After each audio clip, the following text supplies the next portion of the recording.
Hi all, welcome back to another episode of Nick's Quick Bits.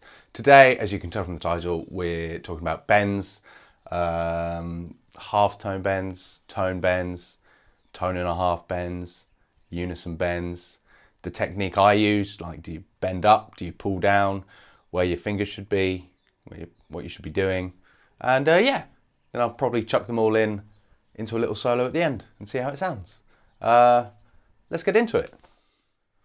So let's begin with what is a bend, and a bend is where we take a fret or a string and we bend that note up, or we can pull it down, and what that's doing is it's adding tension to the string and therefore raising the pitch up. We typically bend one note or two notes away, so we can bend a semitone away or a tone away, and we can bend on all 6 of our strings. You might find some strings more favourable to bend on than others, but we can do it on all of them. Bending is in all genres of music, some more prominent than others, and I would recommend bending even if you're a beginner. I think bending on an electric guitar is slightly easier than an acoustic. Not to say that you can't do that, but I think if you're going to practice, you want an electric guitar. And I think there's some great techniques and some great lessons to be had to figure out bending and to improve your bending. So we're going to dive into a couple of those now. So, first things first, technique. Loads of different people do it different ways. I put my thumb over the neck. I try to bend as often as I can with my third finger, but you certainly can bend with your second finger and your first finger.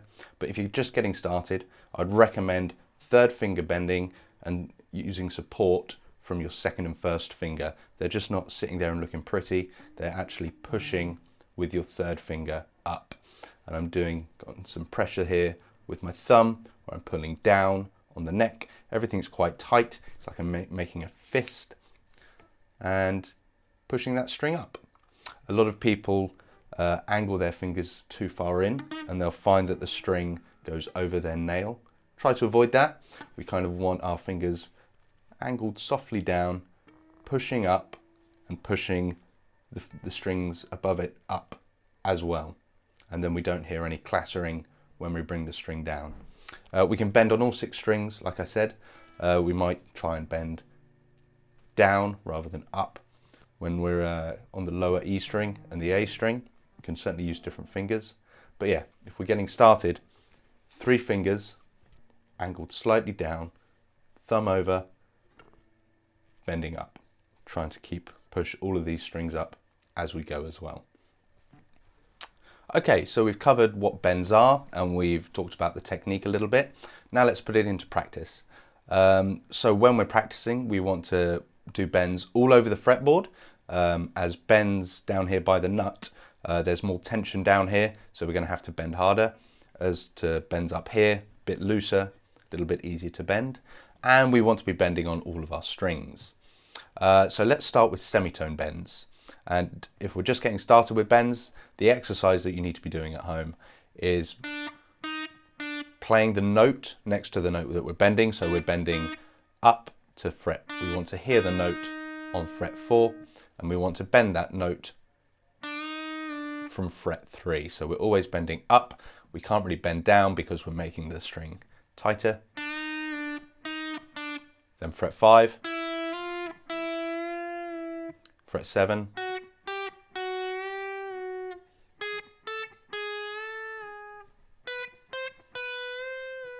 and we want to bend gradually up to that note because we're just getting started, and we want to do that on all the strings. I'm just using the dots to start with, so on the D string maybe, I'm making sure I'm hearing that note on fret 4, and that's it. Try and do that over the neck over a couple of days, and you'll soon start to build this muscle memory of how hard you need to bend to hear the note. So the second exercise, pretty similar, but rather than doing a semitone, we're doing a tone. So for example, if we want to bend from 5 and the note that we want to hear is an F sharp, so we're bending E to F sharp, we want to bend 5 to 7. Now, let's assume that you've been bending gradually. Let's try and make things a bit harder. So rather than bending gradually this time, we want to bend straight away without playing the note. And we want to see if our muscle memory is correct. Is this note that I'm bending the same pitch as the note that I want to hear? Close. And we want to do that on all our dots again. Might be pretty tricky down by the 3rd fret, but for example, 7, 9, a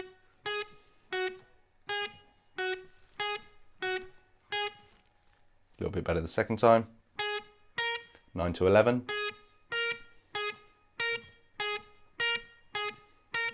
and 15, 17.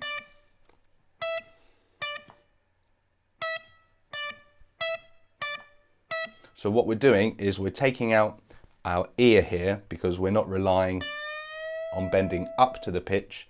We're already at the pitch and we want to hear that note. And this is a type of bend in guitar that we call a pre-bend. So we're pre-bent up to the note and we can quite often bend back down. So again, a good technique to do. Certainly going to be a little bit easier on your G, B and high E string than your A and low E string, but give it a go. So semitone bends and yeah, tone bends. Okay, so bending randomly all over the neck, not the most musical thing to do. So what I like to do with students when they're learning how to bend is bend into a major scale or pre-bend the notes of a major scale. The major scale we're going to be using is the G major scale, and we're going to be doing that linearly on the G string. So our frets that we're going to be playing are 0, 2, 4, 5, 7, 9, 11 and 12. G, A, B, C, D, E, F sharp and G. The first 2 notes we just play normally, G, A, but from there we want to bend, pre-bend the note and play it, and we should hear our ear likes the major scale, that do, re, mi, fa, sol, la, ti, do sound. Our ear likes that, and if we're not quite there, if the bend's slightly out, we're going to hear how it's incorrect. We're going to hear that we've not bent far enough or that we haven't bent enough. It's nice to do with a drone in the background or a C major chord, and yeah, here's how it goes.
Alright guys, that's it from me.